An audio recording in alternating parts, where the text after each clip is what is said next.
Now let's look at short versus long tail phrases. This is really for those of you who are very new in search to give you a foundation. So let's start with short tail phrases. Short tail phrases refers to a search query or a search term that has 1, 2, or probably at most 3 word phrase. So if you're looking at what do I mean by 1 word, 2 word, 3 word, take for example the word florist. Florist is a 1 word phrase. Online florist is a 2 word phrase. Best online florist is a 3 word phrase. Wedding online florist is a 3 word phrase. Typically, the shorter the phrase, the more competitive it is likely to be. Loans would tend to be more competitive than bank loans, and bank loans would tend to be more competitive than cheap bank loans, and so on and so forth. Short keyword phrases, we call them the short tail.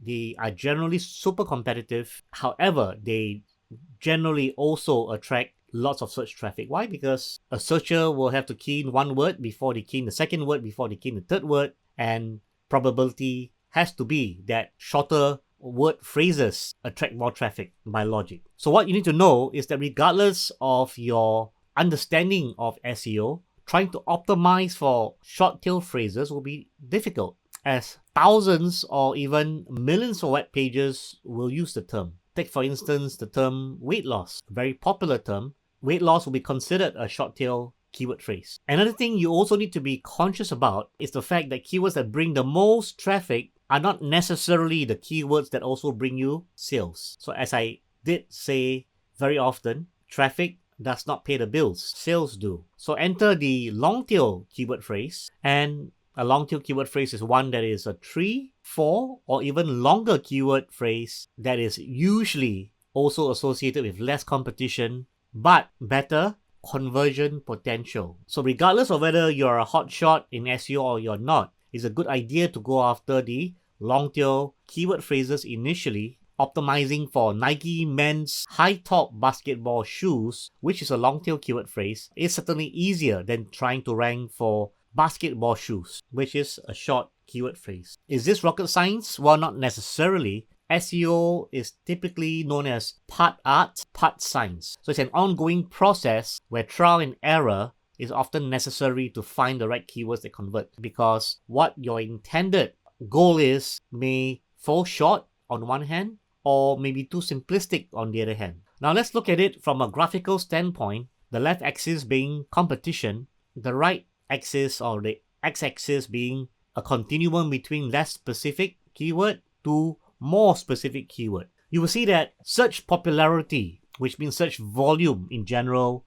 is greater on the left because it's shorter words versus keyword volume on the right, where we're dealing with a long tail keyword, but the long tail keyword is not going to attract as much traffic as the short tail. So there's going to be a trade-off in that sense between the volume of traffic you're going to expect versus the difficulty level is going to be for you to rank for high volume phrases. There's a balance, and the balance is when you look at it from an effort standpoint versus the result standpoint in terms of revenues. So you need to denominate your whole SEO approach from a meaningful manner. It doesn't mean just because you rank for a big keyword that's going to be more profitable, because you have to look at the amount of time you're spending on it. You will probably need to focus on some link building campaigns, off-page SEO quite heavily in terms of time to rank for a keyword like camera. It doesn't mean that you get a bigger paycheck by doing that necessarily.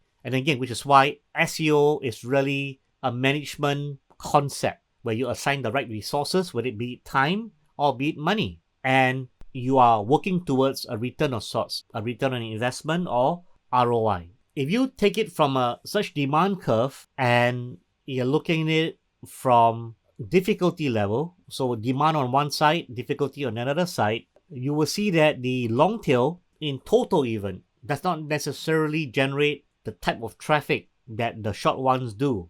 So a lot of people look down on long tail keyword phrases because they think the volume is so small, like 10 searches a month, it's not worth targeting.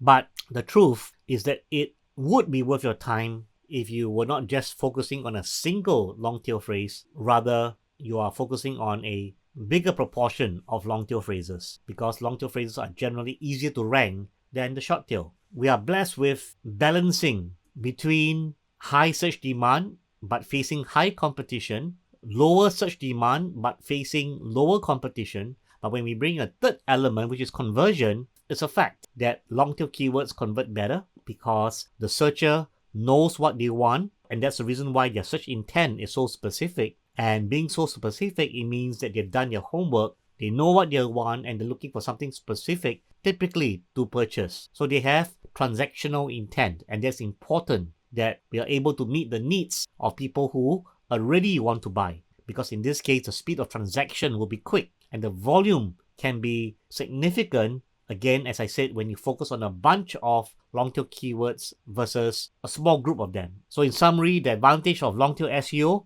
is high conversion rates and lower competition.